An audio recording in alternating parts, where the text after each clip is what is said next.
Hey, so Patrick, I gotta tell you, Patrick, Yutugi is now telling us when to record in class. I am not living my life without you, Patrick. And you're so gentle when you know that we're wrong.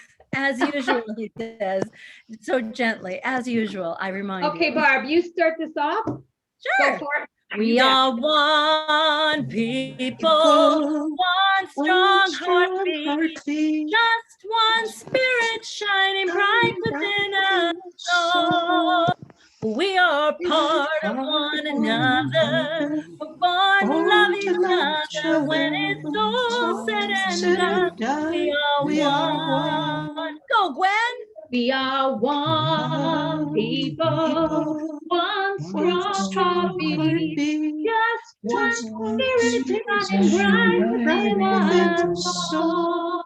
We are part of one another, born to love each other. It's all said and done. We are one. We are one people, one strong heartbeat, just one spirit shining bright within us all. We are part of one another, we're born to love each other. When it's all said and done, we are one. When it's all said and done, we are one. And in that oneness, in that sense, in that knowing, in that feeling of connection to that highest of high, we know today is a day that has been perfectly and wonderfully and joyously displayed for all of us to receive as we are part of that one. All that one is that joy, is that love, is that spirit, is the song that sings in each of us, is the dance that moves in each and every one of us. So we come together on this Froggy Friday to celebrate life, to celebrate community, to celebrate the heartbeat of each of us individually as spirit in action. This is the day the law has made, and I do rejoice in it. I claim it. I embrace it. I devour it, knowing that it is all of the goodness that spirit is in action, the beauty, the love, the light, the joy, the power. It is mine to express in this moment. It is ours to express and embrace in this moment. Knowing that our beautiful Michelle Taylor and Michael outlay a beautiful description of life as spirit in action, we already know we are blessed with the wisdom. We already know that we receive the goodness. So this is a day to celebrate. This is the day to come together to know that there is just love. I am so happy to know this. I am so delighted to live this. I am so deeply excited to share this. I let it be with love. I let it be with joy. I let it be with life. Thank you, God. And so it is. So it is. So now we're open and we're ready to So it receive. is. Beautiful thing. And thank goodness Kara's joined us. She's just in the nick of time to hear her master teacher to give the message. We're not putting any pressure on Michelle at all. If you ever come late, know that you're giving the talk. Wow. What a tough challenge. That was a tough challenge. Oh, I could see James handling that very well. I can hear say James, yeah, he would do it. So please, with all our hearts, on behalf of Barb and I, and all of our CSL community, let us join together and welcome Michelle Taylor. Let's give her the hand up. Yay. All right. So today I'm going to share one of my favorite stories. It's a story about mud and rain and awakening. You see, in Bangkok, Thailand, there's a shrine called the Temple of the Golden Buddha. It looks small from the outside, but inside there is a stunning 10.5-foot tall golden Buddha. But the statue wasn't always recognized for what it is. In 1957, a group of monks from a nearby local monastery had to relocate their temple, and along with it, a large clay Buddha. So they hoisted the statue up into the air, but as they lifted it, two things happened. The clay on the Buddha began to crack, and the rain began to fall. The monk in charge of the process became concerned that the statue might be damaged, so he lowered it and covered it with tarps. The rain went on, as the rain can do in Thailand, and in the middle of the night the monk went out to check on the Buddha and see how it was faring. As he shone his flashlight under the tarp, a gleam came back, and he thought, well, that's odd, what's that? And so he decided to lift the tarp and examine the gleam. He saw gold beneath the clay and began to chip away at the layers of earth. As it fell away, more and more gold was revealed, until many hours later the monks were confronted with an immense solid gold Buddha. Apparently, several centuries earlier, during one of the many invasions of the country, the monks at the monastery covered the gold Buddha with 8 inches of clay to prevent the invaders from desecrating or stealing it. Unfortunately, all those monks were killed, and no one remained that knew the secret. It wasn't until centuries later that the gold inside was revealed and the story was pieced together.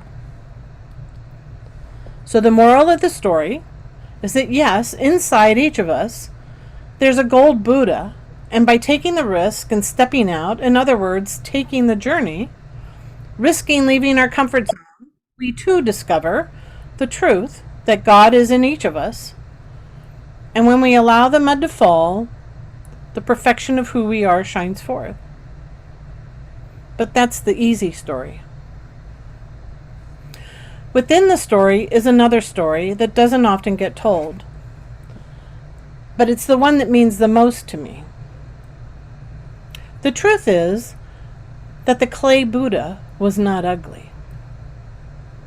Those monks weren't paying homage to an ugly statue of the Buddha. They weren't asking, hey, how come everybody else got the shiny pretty Buddha and we got this ugly brown thing? No, the clay statue was beautiful. And you know what? The point is, the mud was necessary. The mud didn't make it ugly. It didn't make it less valuable. It protected it. It kept it safe until it was time to let it go. Without the mud, the statue would have been melted down and destroyed. It wouldn't exist today. If it wasn't for all of that mud, the Buddha would not be here today.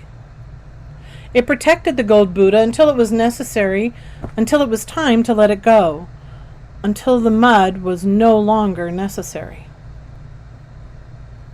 But how often do we accept that the mud we have packed on from early age was necessary? Necessary to our survival to the present. What if it was our way of protecting ourselves when we were trying to interpret the events in our lives with a limited understanding of our true relationship with God? When we believed in shame and worthlessness, wrong and not good enough? When we packed it on because we didn't understand truth? We slapped it on as we learned. We thought we needed protecting. We thought we could be hurt. We believed in victimhood. We believed others could wrong us, or that God was for everyone else but not for me. But here's a thought. What if instead of looking at our mud as shameful and ugly, we consider it was important, necessary, purposeful, protecting us until with awareness we realize it's okay to let it go, even if it's mud we put on yesterday. For until we understand our true relationship with God, that we are loved as we are beyond our ability to even understand, that God only sees us, our life, our entire life, as perfect, Until we can embrace the truth, truly get it, we will continue to need the mud to protect our human understanding. And now for the rain. At this center, we have practitioners and ministers ready to serve you. We have a practitioner core ready to pray for you. Reach out. Many of you may have a false belief that practitioners are already arrived at that shining, glorious stage, and that we no longer have any mud. No. All of us have mud. All of us have fear and anger, not enoughness, doubt, issues. It may not be all the time, but all of us venture there. But a practitioner knows that this is just the surface, just the mud. We know that the gold Buddha, God, is inside each of us, and that this is the truth, the real truth of who we are. And that the mud has been necessary for all of us until we're ready to pick ourselves up, let it crack, and the rain begin to fall. In fact, we believe that the work you bring when you sit in front of us is our gift as well. It's an opportunity for us to check in. Ooh, is that still there? Do I still have patches of mud there? So rain comes in many forms. A drizzle, a downpour, a steady flow. You might wonder if we're going to look at you in all that mud-encased glory and go, ooh, and grab a hose and turn it on full blast. Or maybe we just use a spray bottle. Psst, psst, psst, psst, psst, psst, psst, psst. The secret is, it's up to you. You control the rain. Maybe for you, it's, I'm trying to see the opposite, but I can't let go of these circling thoughts. Or I know the universe is abundant, but not in my life. Maybe there's just a crack with a hint of gold shining through. Or maybe it's, I'm really tired. I'm tired of hurting inside. I'm tired of living this way. I'm done. I don't want to carry this anymore. Maybe you are ready for a downpour. I remember when I was so very tired of my life being the way it was. I remember when I was tired of being poor and the story going round and feeling hopeless and lost. I kept taking classes. I kept working with a practitioner.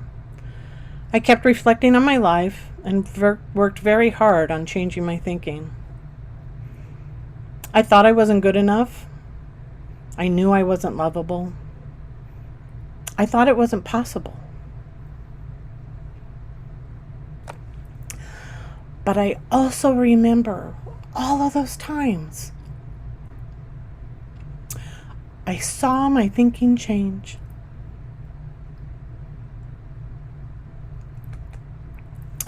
And I saw how that made my life change. I found ways to make the circling thoughts stop. And then I remember one day when I realized they weren't even really there. And I remember the times I got it.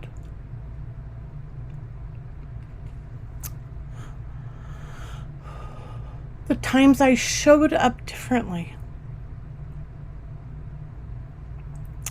And I remember the day, the actual day, I understood God and I are one.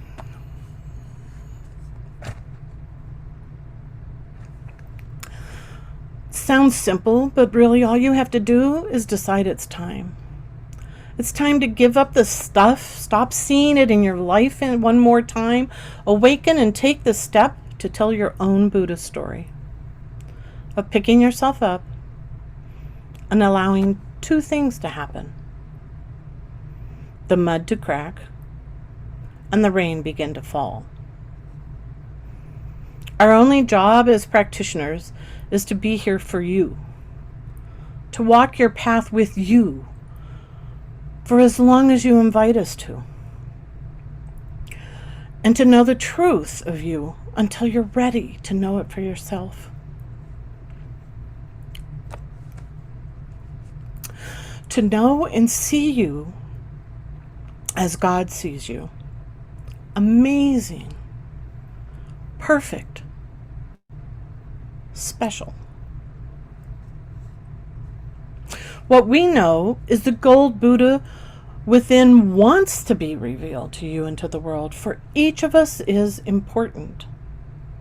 Each of us is necessary. So I invite you to invite us on your journey of transformation and uncovering.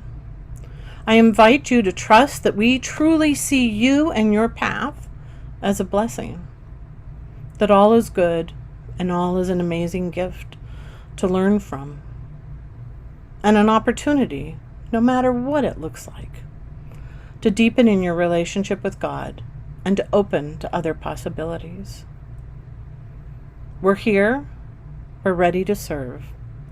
So let's awaken and uncover the gold Buddha together. Namaste. Ooh, Wow. that gave me Namaste, awesome. namaste. Beautiful. Thank you, Michelle. Thank Love you. you, Awesome, Michelle. Michelle. Thank you so much. Thank you. James got all dressed up for you. Oh, so Yes, that is. Michelle asked to request a song be played. It's by Eddie Watkins Jr. and it fits so appropriately with her talk. So this is the course. And so everyone's welcome to sing this at home, but I'm going to ask you to, because it's a video, I'm going to ask you to mute. So it is, I am the place where God lives, moves and breathes and has its being. I am the place where God shows up. Got it? All right. Michelle's going to sing the biggest, the loudest, the clearest. But we're going to let Eddie Watkins Jr. just take us to that place where God shows up. Where is it? Within us. Sit back and enjoy.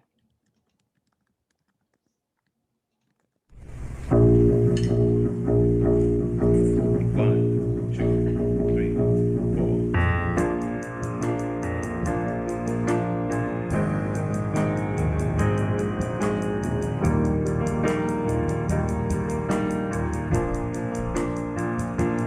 Am I strong enough to bear the burdens that sometimes come living this thing called life? Am I wise enough to make the right decisions when I'm standing at the fork in the road? Sometimes I wonder and ponder, only to realize I'm not alone and there's nothing I have to do on my own, because I am the place where God lives, moves and breathes and has its being. I am the place where God shows up. I am the place where God lives, moves and breathes and has its being. I am the place where God shows up. Will I have enough to do the things I need to do to take care of myself? Will I have the health of mind and body to live a life of grace and wholeness? Sometimes I wonder and ponder, only to realize I'm not alone and there's nothing I have to do on my own, because I am the place where God lives, moves and breathes and has its being.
where God lives, moves and breathes and has his being. I am the place where God shows up. I am the place where God lives, moves and breathes and has his being. I am the place where God shows up.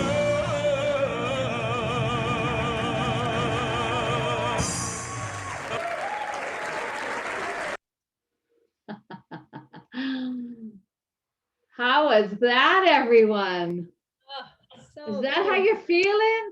I love me some Eddie Watkins. Oh, I am the place where God lives, moves and breathes and has its being. I am the place where God shows up. I know that's going to be in your brains all through your sleep time, as you fall asleep, as you dream, as you wake up in the morning. That's going to be your new, what do they call that? A worm?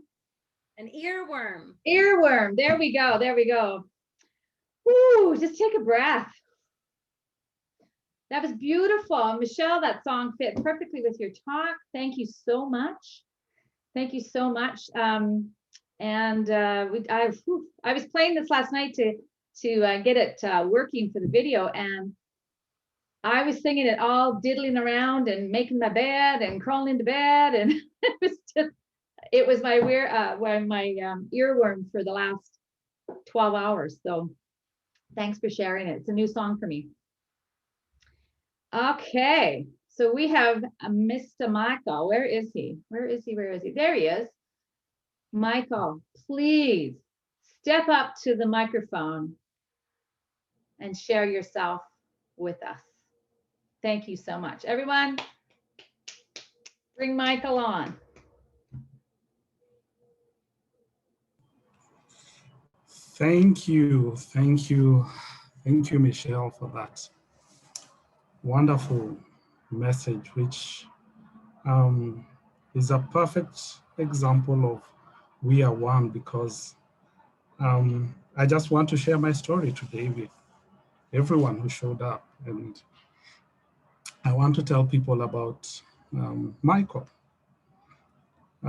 Michael, who joined Science of Mind in 2015.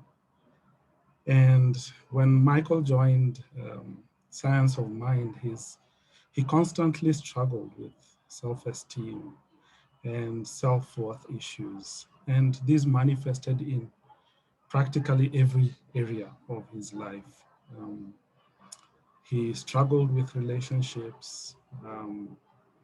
He couldn't make meaningful connections with people.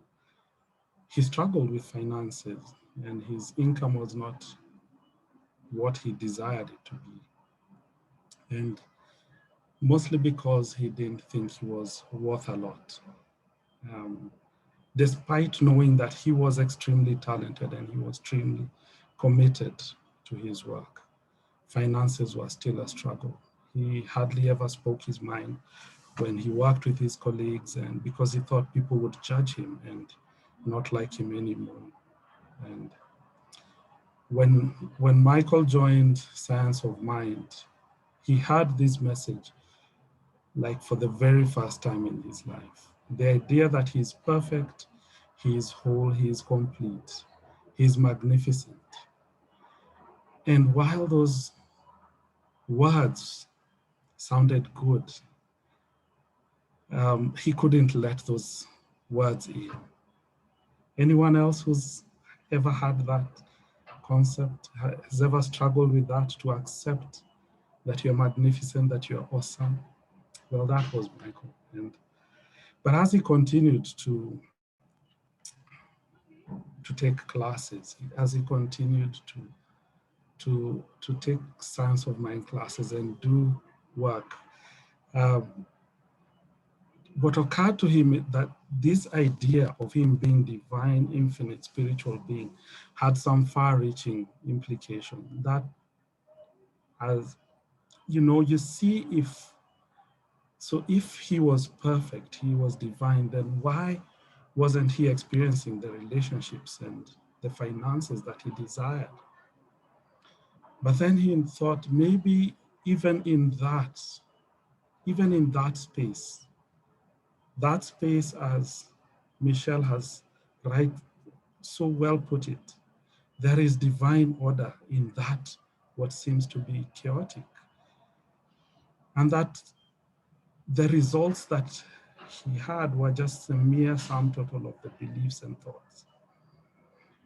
And then what occurred to him is that maybe those patterns of thought were not even his own. They were a set of programs that were handed to him by his parents, his loving parents, his teachers, and a society that was really unconscious.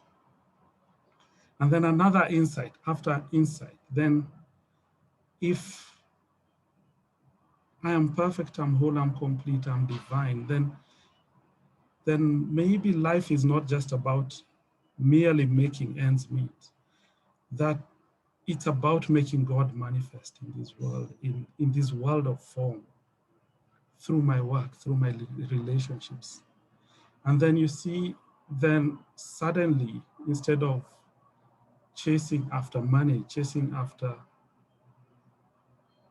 whatever it is that is deemed to be valuable in this planet, there's another idea that is worthy of a person who is divine. There's a bigger idea that is worthy of the divine people that we are, the divine person that I am. That abundance is mine by birthright. And that health is mine by birthright. But then for me to accept that, for anyone to accept that, for Michael to accept that, three things I realized that I had to commit to three things. I had to commit to a daily spiritual practice that helped me to select my thoughts each and every day and integrate these teachings. Spiritual practice helps me to integrate this teaching, these new insights into my life, into my way of thinking. Then secondly is to commit to lifelong learning, to keep expanding my awareness of who I am. And the third thing is to have compassion for myself and for every other being, wherever I forget. And that means by being compassionate, I seek practitioners to help me. I seek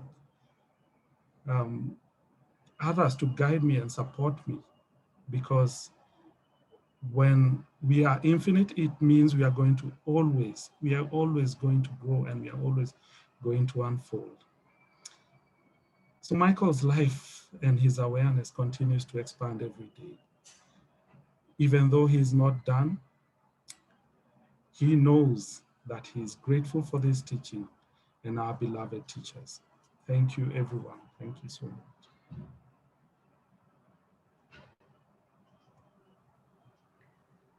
Well, I love me some Michael. That was beautiful. I love that, Sharon. Thank you so much for revealing your heart. And what a beautiful, beautiful manifestation of love has come forth for us. Thank you, Michael. Thank you, Michelle. Just a beautiful morning, evening of life together. Yeah, so let's open it up. Has anybody got questions? You can pose it to Michael, Michelle, Barb, Reverend me.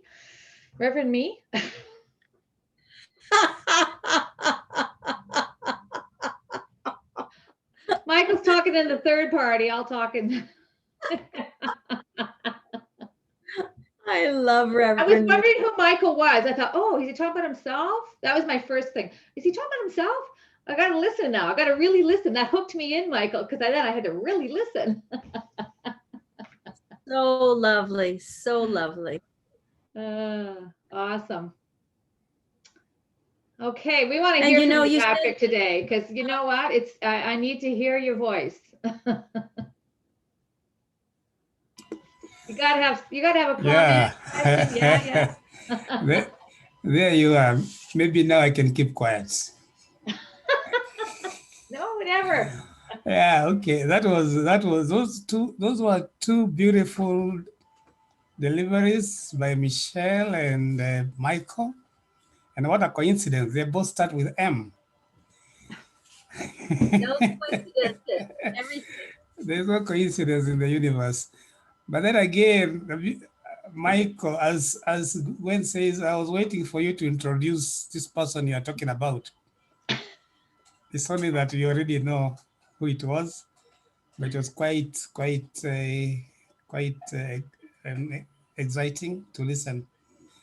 And what I like about the Buddha story is that there is gold in us, but we are always covered with dust. And the dust is necessary because we have to keep on checking ourselves and wiping it off so that we can continue shining. Yeah, so that's all I can add for now. Thank you. Yeah, I like that story a lot.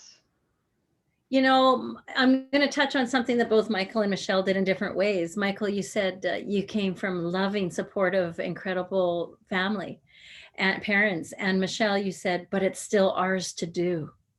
It's ours to do. Nobody can do it for us. It's for us to take that first step, you know, dust it off, and away we go. I love the courage. And I know firsthand, as we all do here, the courage and bravery it takes to take that first step to recognize I'm going to do something for me, for life that will make my life better.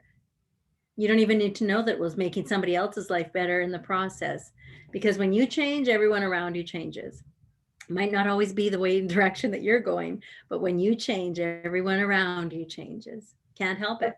Or they fall away. Or they fall away because you start to see things differently. Yeah. Yeah. I love this today. Beautiful. Charity, did your big brother come through for you to inspire? Very, very, very much so. Good job, because I think God works when you need to hear something, finds a way to send the right people for you to get the message that you needed to hear, and I really needed to hear that right now. So thank you, both of you, for sharing.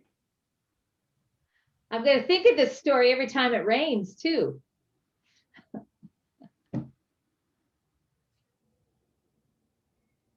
Powerful. I have a question for Michael. Go for it. So, Michael, you were saying that you are committing to your spiritual life on a daily basis. So I wanted to know from you, what is it that you, like when you feel maybe disconnected, or you feel that you need to go into your essence.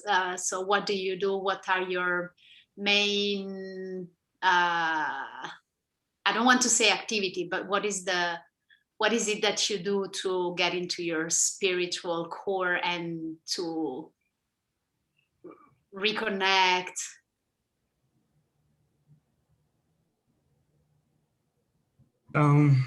So thank you for that question. I think the first thing that I'm getting better and better at is to realize that it's all in thought. And even before I get to the place to reconnect, I have to realize that, you know, it's my thinking that is somewhere that's off. So what helps me so much is journaling, to know what was that? Why was I triggered? Why was I? And oftentimes I don't realize that it was, you know, I think if that person said this, or that person said, or this thing is happening. So, but I have to remind myself that it's about something that's going on inside of me. So journaling really is powerful for me. Then the second thing is meditation. Meditation is such a powerful practice for me. And not that I necessarily go to sit down because to be calm in that space, but I get clearer in my thoughts, that I can see that there is some distance, that I am not my thoughts. I'm not whatever is going on there, whatever, that's all thought. So that's what I use to reconnect. That's how but it also helps to disengage and take a drive for a while or take a walk and disconnect from the situations that are going on. Yeah. Thank you, Michael. Beautiful. Beautiful. I love what you said too, Michelle, that each and every one of us is necessary. And sometimes we don't, when we feel disconnected, we lose that feeling. Like, honestly, what a powerful statement, right? We're all necessary. We are, this world isn't the same without not one of us here in our lives. And yeah, so I love that statement. Thank you. Yeah, it's great. James, you must have something to comment on. Kareth? We've got time. Yeah, sure. I think James has something to comment on. Okay. I go on. Go ahead, James. Oh, thank you. First, let me say that, okay, the two presenters have given us something very, very inspiring. In fact, as Michelle Taylor was giving us the story of the Buddha and the difficulties when she was now giving us testimony of her life, the difficulties she was facing at those initial stages, and what has been described by Michael. And when I was listening and also picturizing my own position at this time, I found a lot of inspiration. I found that, okay, as much as I'm not there, but this is the path where I am is the path where almost all the practitioners and my instructors have gone through. I have found that one very, very inspiring and encouragement that the difficulties I'm currently going through in imbibing, in personalizing, in living the truth that I'm learning, in fact, is something that all those who have gone through this journey went through. I found those ones very encouraging, and I want to believe most of us who are starting must be going through the same. I found that one very, very encouraging, and I'm so grateful for both our presenters, Michael and Michelle. Thank you so much.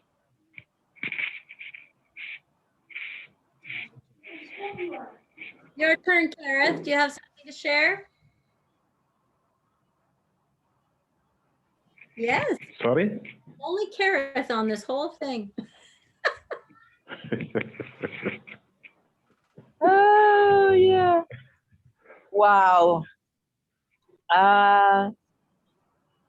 Mine is what Michelle shared. From what Michelle shared, it reminded me of the story of the prodigal son, and when he made that decision to go back home.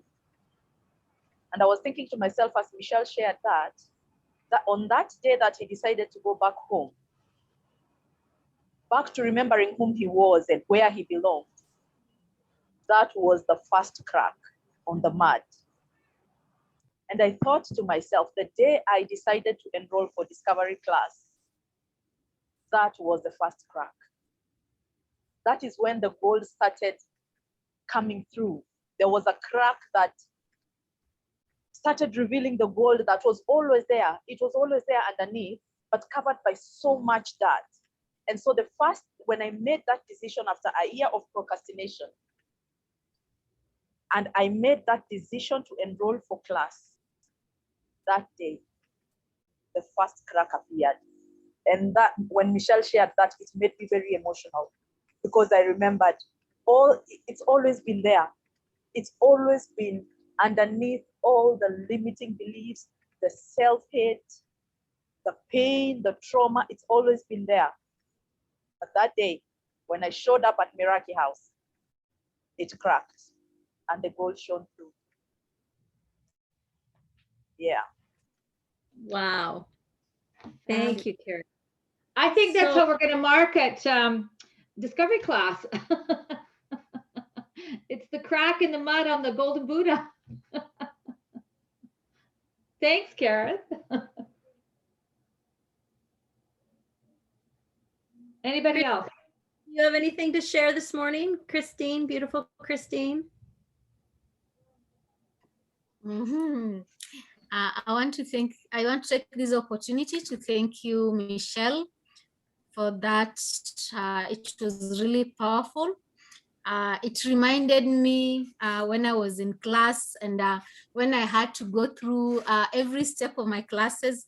And we were in class with Michael, and we faced a lot of challenges and a lot of like growing into this teaching.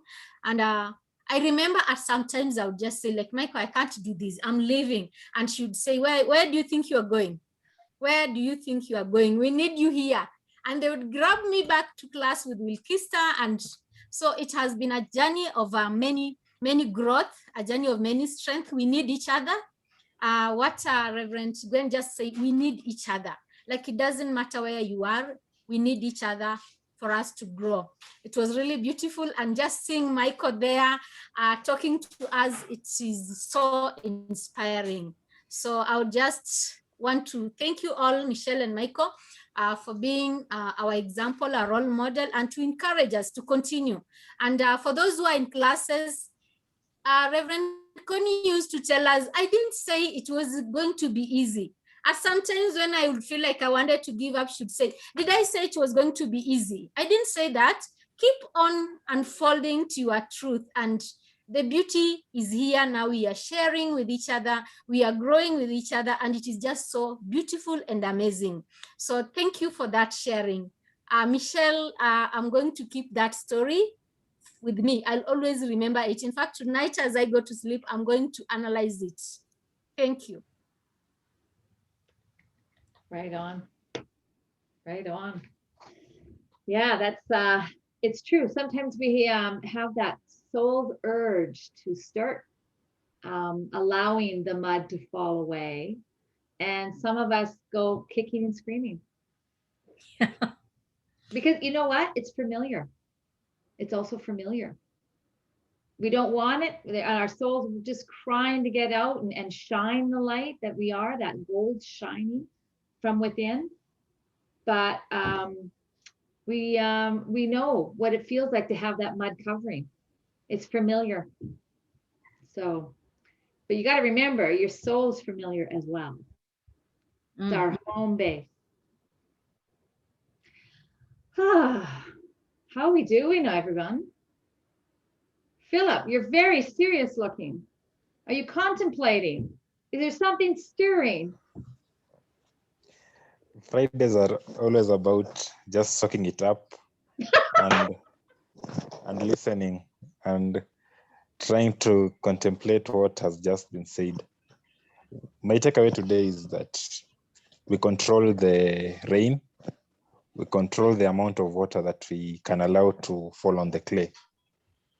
So it's up to us to, and because the journey is our own, and we are the ones to choose how fast or how slow the mud will fall. But the practitioners are just here to be with us at each step of our way. So that is my takeaway today. And I'm so happy. I had another version of the Golden Buddha, but this one is much better because it comes from Michelle. So yeah, thank you very much, Michelle, for the message. And thank you very much, Michael, for the encouragement, because we are all one. And everyone in the class, I presume, has a story to tell. And because of the race consciousness that we have been exposed to for so long, the mud has been there, and it has always been there. So it's up to us to realize that we are golden inside, and we are the ones who are supposed to choose when the mud will start falling and control the rain. Thank you. Thank you, Philip. And no matter how thick that mud is, it will chip away. It will wash away. So I want you to know that mine was not a short story. Like it was years and years and years, and there were very few downpours. In fact, and I told Paul this once, my practitioner said to me when I was like, "Hi, get this." She said, "Michelle, you may have the gestation of an elephant, but you have finally arrived."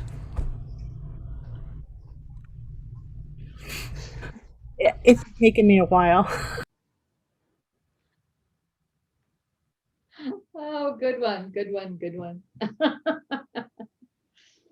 Ah, well, We should Are do we those all- affirmations. we're gonna do the affirmations, yeah. Michelle, you'll lead us with that? Okay.